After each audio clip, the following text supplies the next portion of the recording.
Welcome to the Wind Up with Will, everyone. I'm your host, Will, here, and today we're going to be talking about everyone's favorite topic, sports. So the Super Bowl ended this past, or not this past weekend, but the previous weekend. It's been a bit since I've done a video, and the Chiefs won, just like I said they would, 25-22. But not the score. I was a little off on the score. Early on, it looked like I was going to get the whole thing wrong by picking the Chiefs to win and being a high scoring game. It looked like the 49ers were going to win a low scoring game. But the Chiefs won 25-22 in overtime. They scored the winning touchdown, I think, with like 3 seconds to go. 6 seconds, 3 seconds to go in the game. And it sealed the game. Um, it was a great game. Even though I was pulling for the Chiefs, that was one of the better Super Bowls. Even if the 49ers managed to win, that's one of the best Super Bowls I've watched in a while. I know in the last few years we've had some good ones. That's one of the better ones I've seen. I was off on the score. I said the Chiefs would win 35-28. A little ambitious there on the score, but they did kind of pick up the scoring later in the game. And if you didn't know, you probably now know, or maybe slightly confused on it. The overtime rules are different in the playoffs now. That's been the case for at least 2 years, maybe 3 years now. Um, let's see. I think I think for 3 years now that's been the case. Those rules have been. I probably just had a weird look looking. I had to think for a second. I believe it's been 3 years. These rules really came into place after kind of the controversial Chiefs Bills AFC Championship game a few years ago. The Bills had the lead with like 13 seconds to go or something, extremely low amount of time. Of course, any time on the clock's too much for Patrick Mahomes. He gets the Chiefs in field goal range. They force overtime, and the Chiefs win the coin toss, go immediately down, score a touchdown in the game. And so immediately a lot of people are complaining about the rules of, well, whoever wins the coin toss wins. That's not necessarily a given. And someone like me, I've always loved the NFL overtime rules of sudden death. Of whoever scores a touchdown first wins the game. It gives it more meaning, heightened meaning, and it makes it more of a team sport rather than just offense, like the college rules of it's just almost a formality to end the game.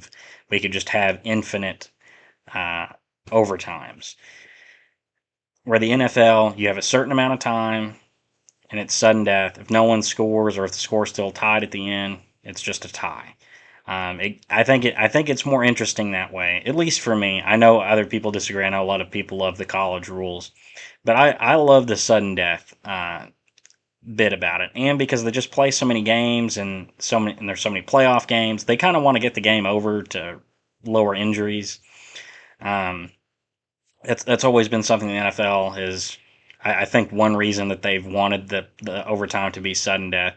It also makes it more interesting, but with the new rule, well, going on first before with the old overtime rules, I always held the belief that if your defense couldn't stop the other team when they get the ball first and they just go down straight score, you don't really deserve to win. Like you can't stop them; they just go down and score. What's it matter if you go down and score and they just score again? So I've kind of had that view, but I told my dad this when the Chiefs won that game, everyone was complaining the Bills never got a chance and in the overtime, and people were complaining saying they needed to change the overtime rules then to more like the college rules.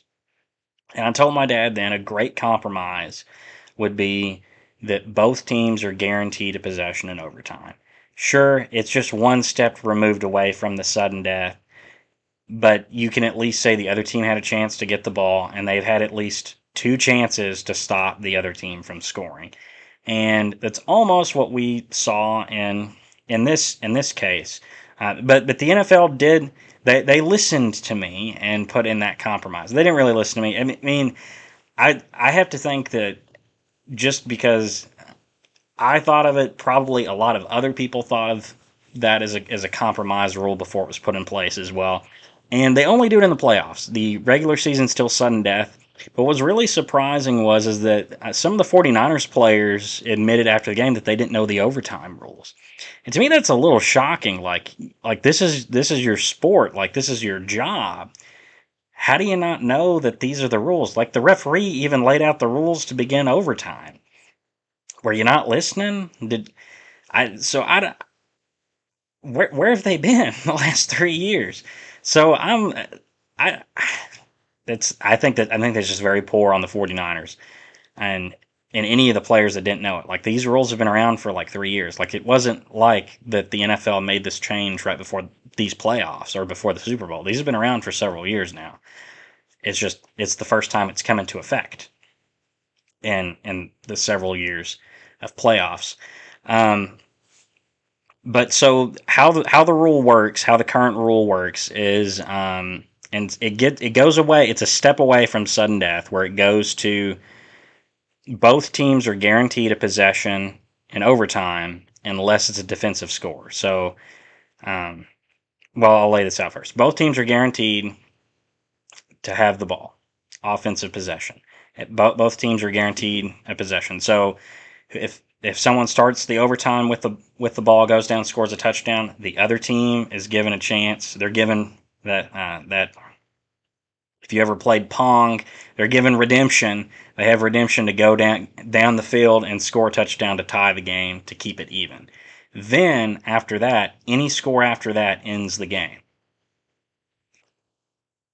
Or after both teams have possessed the ball, whoever scores next, if it's still tied, whoever scores next wins.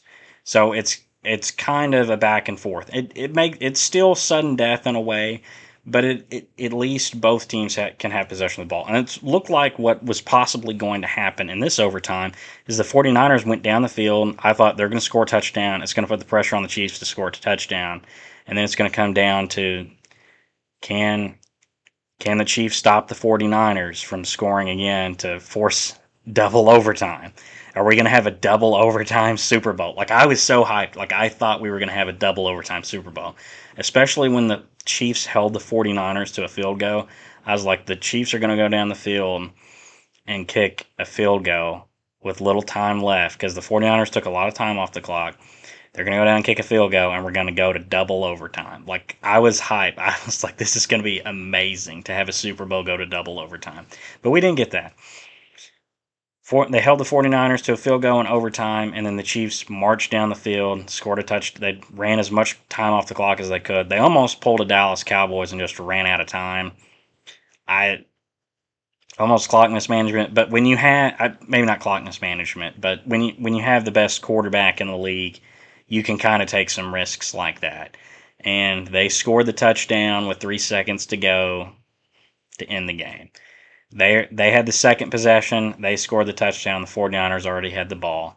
They got more points on them now. The game's over. And we got to see the Kansas City Taylor Swifts win the Super Bowl. Now it's officially baseball season, right? Officially baseball season now.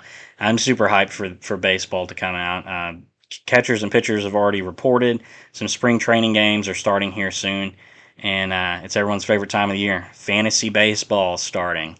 I'm hyped for that. I've got to get back in shape. I did not defend my title last year, lost in my playoffs, but I'm looking forward to this year, redeeming myself. Also, some other NFL news. My Tennessee Titans hired Brian Callahan to be the new head coach.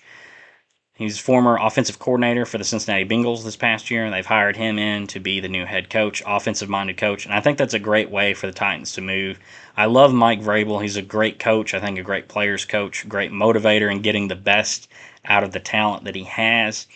But the Titans in his tenure were ranked the 28th offense in the NFL out of 32 teams on average those years. So their offense was definitely lacking. And that was with Derrick Henry and with Ryan Tannehill having some good years, some Pro Bowl years in there.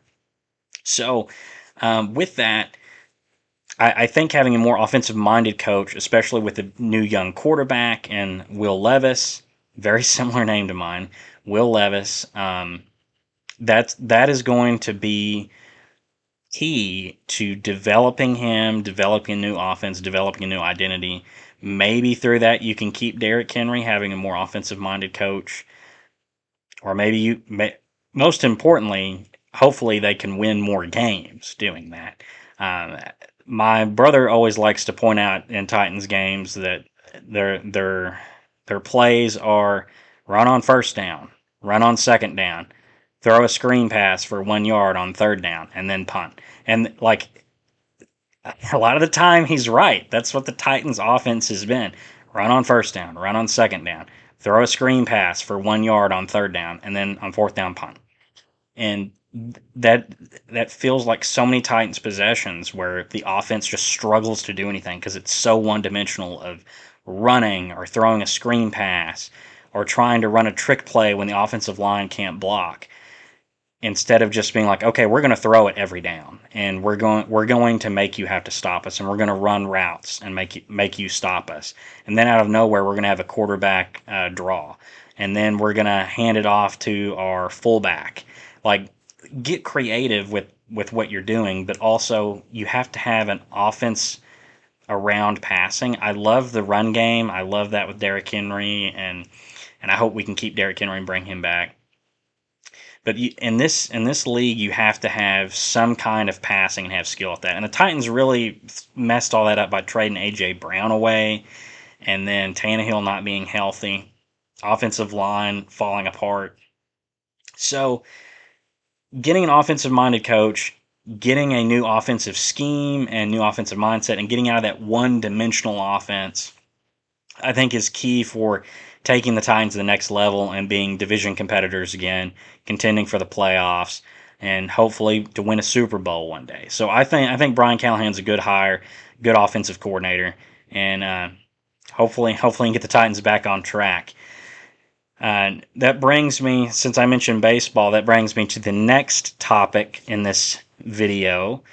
Is a lot of people are complaining about the new MLB jerseys that Fanatics has released. Fanatics is doing or making the jerseys for Nike this year that the players are wearing on the field and that fans are buying. And if I had any editing skills, I would show photos right now. Just imagine there's photos here of what the new jerseys look like. I highly suggest that you go Google these if you've not seen them already. They're atrocious. Maybe not atrocious. I shouldn't say atrocious. They look like knockoff brand jerseys.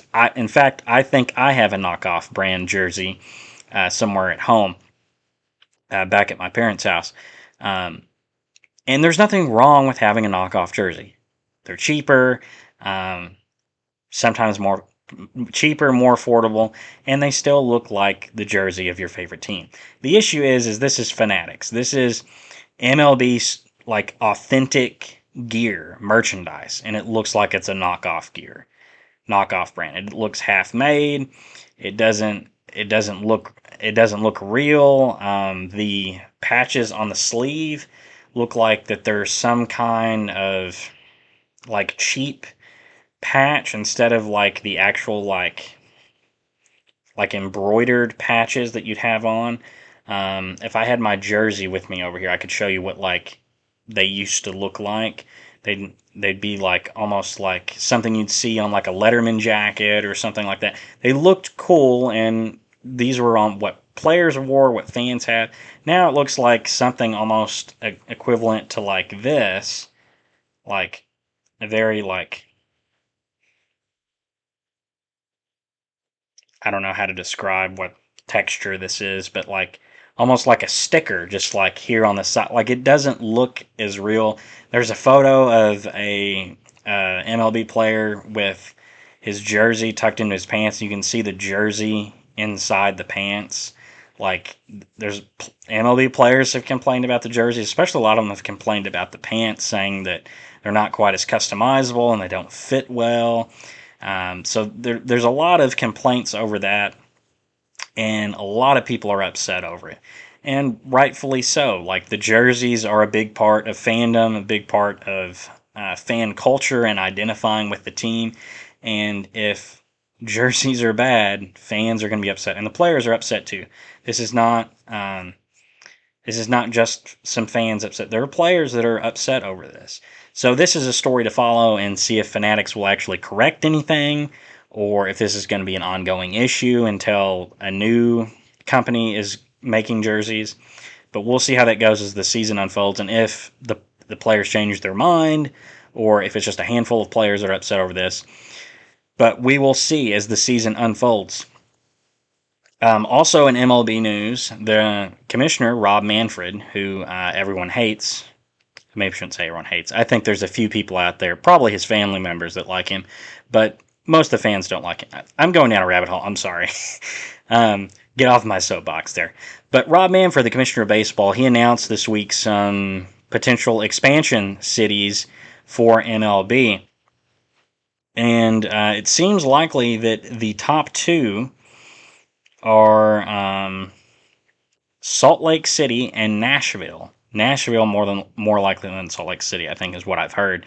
But Nashville would be a great location for a team, and I'm obviously living near Nashville. I'm a Titans fan, so I would be excited for an MLB team to come to Nashville, just a couple hours away.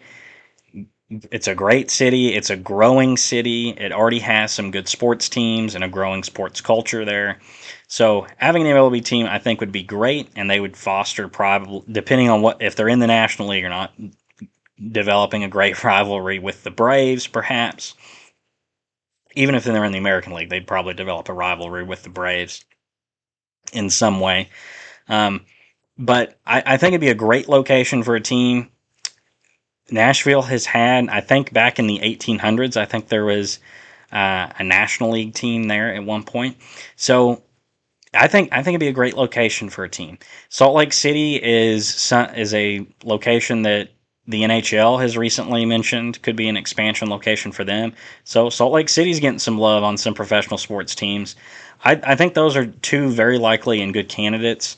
Some of the other ones here, according to Jeff Pass, I believe this is a Jeff Passan.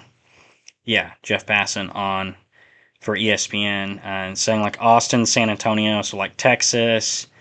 Charlotte, North Carolina is one that's been mentioned for a while of possible expansion. Mexico City, I think that one is more out there just because it's outside the country and other issues that might be faced there because it's in another country, and the very high altitude, higher altitude than in Colorado there. So I think there's those issues there. Montreal is one people have talked about for a while. I'm just going through what the list that they have here. Nashville, already mentioned Nashville. Orlando, I don't think that one's that likely. Portland, Oregon, if you would have said Portland, Oregon 10 to 15 years ago, I think a lot of people probably would have been like, yeah, that might be an interesting place to put a team. I think with a lot of the issues going on in the city there right now, I don't see an expansion team going to Portland. Raleigh, North Carolina. Again, another area on the coast there, good location in the south, and as someone I saw point out on social media said, um, the Braves hold too much territory. Like there's not enough teams in the south. Like there's the two teams over in Texas. There's two teams in Florida, which really isn't the south, and there's just the Braves in the south, and nothing else. So maybe we should put a team in the South. I would like Nashville, but I know Charlotte's probably a popular destination. I think Charlotte would have the edge over Raleigh since it's a bigger city, and there's already an NFL team there. I know there's I think the Hurricanes and the NHL are in Raleigh, but I think Charlotte's a bigger city and it's on the border there with South Carolina, so it might be a kind of a better place in between two states for fans to go to. San Jose, California is one. That'd be kind of. I know this. It was kind of mentioned because I know if you haven't been following the Athletics are leaving Oakland, more than likely moving to Las Vegas, and Rob Manfred putting his foot in his mouth was just like, well, we can maybe get the Bay Area an expansion team. Or I think it was the mayor, maybe the mayor of Oakland that had said this, and it's like, why not just keep the A's? Like just keep the A's and someone else get an expansion team. Rob Manfred also putting his foot in his mouth by saying, well, he was asked about what are the options for A's fans now that the Athletics are leaving Oakland. He's like, well, the Bay already has another team. Like, just completely missing the point of that. The Giants are the Athletics' rivals. Like, why would they go support that team? Manfred just continues to show he should not be commissioner of baseball. Um, Salt Lake City, as I mentioned before, I think Salt Lake City and Nashville are probably two good picks. Montreal is one that's going to be mentioned a lot too because they lost the Expos that became the Washington Nationals. So they're going to have a lot of push for them. I think before, though, they had issues with attendance. So that might be interesting to see how much push they get for that. Again, it's another team outside the country, issues that they might face there, and also the American dollar is worth a lot more than the Canadian, I think, with Canadian taxes and whatnot too. So it might be better not to expand into Canada. I know that in a video I was watching about NHL expansion, that's what someone mentioned about putting NHL expansion teams in Canada, is that there's, sorry, let me drink my milkshake here. That they face issues with like finances and the Canadian dollar compared to the American dollar. So it's more beneficial to put teams in the states. So I would say MLB is probably going to look at something like that as well and not expand into Canada, but more than likely want to put a team in like Salt Lake City, maybe San Jose to replace the Athletics, but I don't really see that one happening. I know there's always been a push.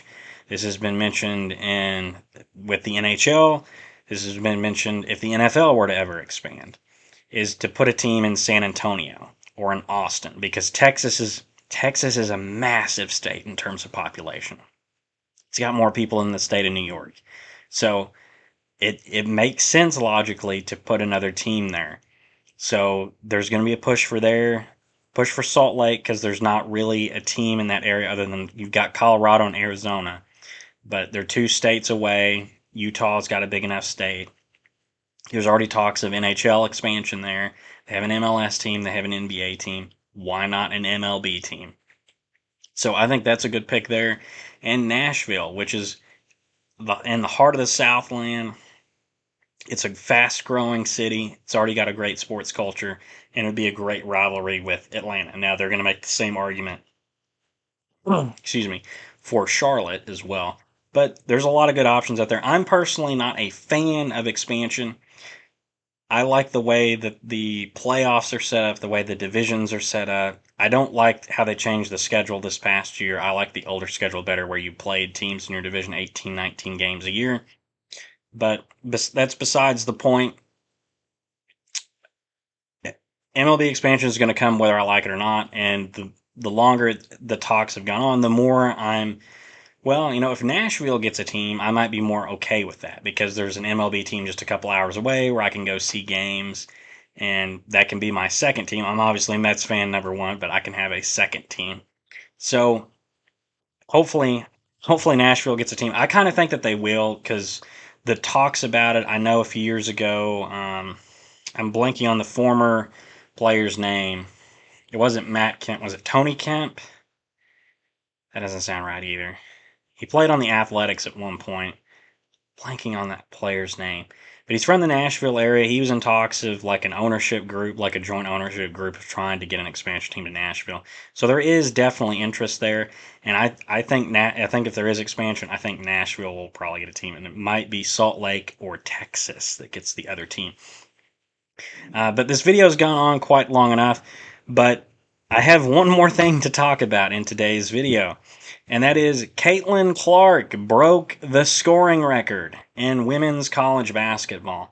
She came into, let me see if I can find the stats. She came into last Thursday night playing Michigan at home. All she needed was 8 points. 8 points to break the all-time scoring record set by Kelsey Plum back in, I believe it's 2018 was when Kelsey Plum was last in college basketball. She needed just 8 points. Let me see where this is.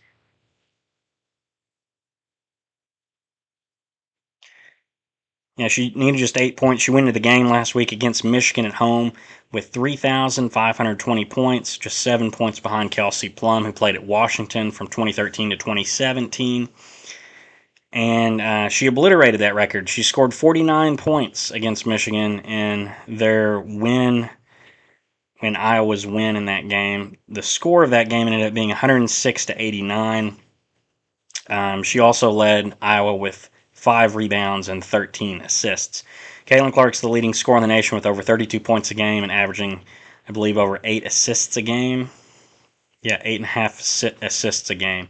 So she's having a phenomenal season. Definitely, probably, almost certainly going to be the Naismith Player of the Year in women's college basketball. And what a career already. She's already played a national championship. She's the all-time scorer now in women's college basketball, and is more than likely going to be the number one pick in the women's NBA draft if she leaves and enters the draft this year. I believe the Indiana Fever have the number one pick, so very well could be in the neighborhood of not far from where I am here in Kentucky. So maybe make it easier for me to follow her. But she's so exciting to watch, and she is really selling out crowds and getting people interested in women's college basketball. It's exciting times, and I'm excited to actually see her play tomorrow. I'm going with a friend and my cousin tomorrow night to see them play in Indiana at Assembly Hall against the Indiana Hoosiers. Now that game will be between Iowa, who's number 4 in the nation, and Indiana, who's number 14 in the nation. So it's going to be a great game. I'm looking forward to that, and I just miss seeing her break the scoring record by 1 game. So, but either way, I'm going to get to see her play tomorrow. I'm super excited, and I guess technically it's today. It's past midnight where I'm at here, but I'm super excited to see her play, and yeah, she's super exciting for college basketball, and I think brought a lot of attention and eyes to the game, and probably will to the women's NBA as well. They just need to market it right, and that is if she goes this year. She's making a lot of money in NIL deals, and she could take a 5th year theoretically for COVID, so she could be back at Iowa again next year. But I don't know. She's kind of not really giving an answer on any of that, so she might go to the women's NBA. But either way, she's a phenomenal player. Interested to see where she goes, and I'm super excited to see her play tomorrow night against Indiana. That's all I've got for this video. Let me know your thoughts down below on the NFL, who's going to win the Super Bowl next year, your MLB thoughts. I'll have an MLB video out soon. Hopefully I can get the NBA video out. I know I've been saying it for a while, but I'll get it out. Let me know your thoughts on MLB expansion. What city should get a team? And what are your thoughts on Caitlan Clark? Is she the greatest women's player of all time already? All right. I'll see y'all in the next video. Adios.